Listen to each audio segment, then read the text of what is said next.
Thank you. There's a clock somewhere that I'm supposed to be watching closely. All right. I'll signal. So not only are we the last panel of the day, but I have the unenviable task of following the eminent Richard Frank, but I will do my best. My name is Allan Coukell, and I'm the Senior Director of Health Programs at the Pew Charitable Trust, and I have no relevant financial conflicts of interest. What I'll do in the next few minutes is just a quick orientation to Pew, because I think it's a little less obvious for this organization than some of the others that are presented today what our role in this whole issue is, and then talk about at a very high level some of the trends that we're seeing as we work with policymakers and states, and we can delve more deeply in the discussion into those as we go. We are a nonprofit research and policy organization.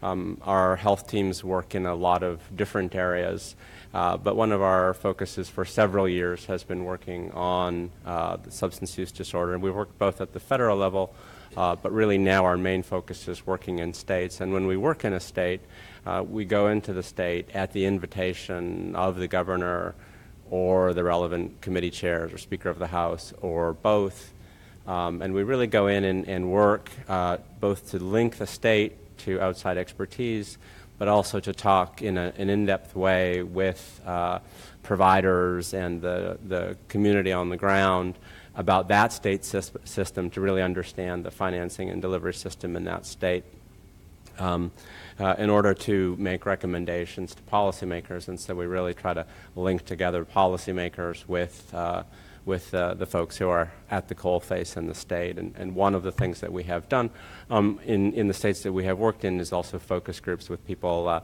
in recovery, people who are still using opioids, and also families and providers to really bring that lived experience into the recommendations that we make to the state. And so we've worked recently, or are working in Wisconsin and Indiana and Louisiana and Delaware, as well as having ongoing discussions with another sort of dozen states, and then, of course, talking to states that are leaders in one way or another to sort of bring their models across the states that are still innovating. So just kind of high-level observations about what we're finding in states. One, of course, is, as people have said today, is there's the lack of overall capacity in states. Onto that, I would overlay that the treatment and delivery system is very complicated, and I think few policymakers really have a holistic vision, not just of where they are now, but where they're trying to get to. And we've had some data today about the sort of shortfall in treatment capacity, but most states, I would say, don't have a good sense of how many people in the state probably need treatment, and so they don't know what they should be building towards, and much less do they really have a sense of that population stratified by ASAM level of care to really think about where should they be headed.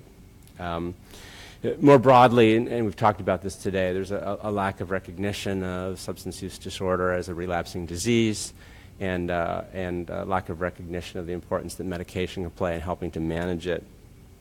And there's still an overall preference in many quarters for residential abstinence-based care, and that's driven both by the expectations of families and people who are seeking treatment, and that's still understood in many quarters as the gold standard, but it's also enabled by policy and by payers who continue to pay for that sort of treatment. There are limits to coverage in both public and private programs. There are still a dozen states that don't cover methadone in their Medicaid program, and the federal law just passed may change that, although the way it's written still leaves potentially some pretty big outs for states, so we will see. And as I said, conversely, there's still coverage for non-evidence-based care. There's real lack of uniformity across payers in terms of prior authorization criteria and the various tools that are expected to be used to panel a patient, and that certainly is a disincentive for a provider to get in, and also just an administrative burden on the efficiency of care within a state. Reimbursement levels are a huge barrier, and we have seen good success in, Kelly, you'll talk about this, in some states in Virginia in terms of really increasing treatment and provider participation by raising reimbursement rates in Medicaid. Criminal justice is a huge environment with much more still to be done. Very few prisons covering all three meds, very few prisons treating throughout the course of incarcerations, but jails are even further behind. There are 3,000 jails in the country, and only perhaps 20% of them provide any MAT at all.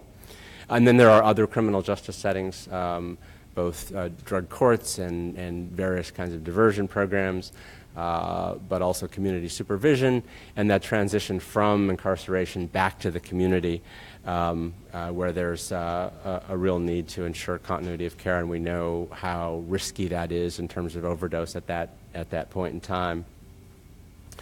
Stigma has been talked about today, and just I think this has been said, but to drive home, there is both stigma about opioid use disorder or addiction in general, but also specific stigma about the use of medication, and that occurs at every level among people in recovery, among people still using drugs, among families, but also among policymakers and providers.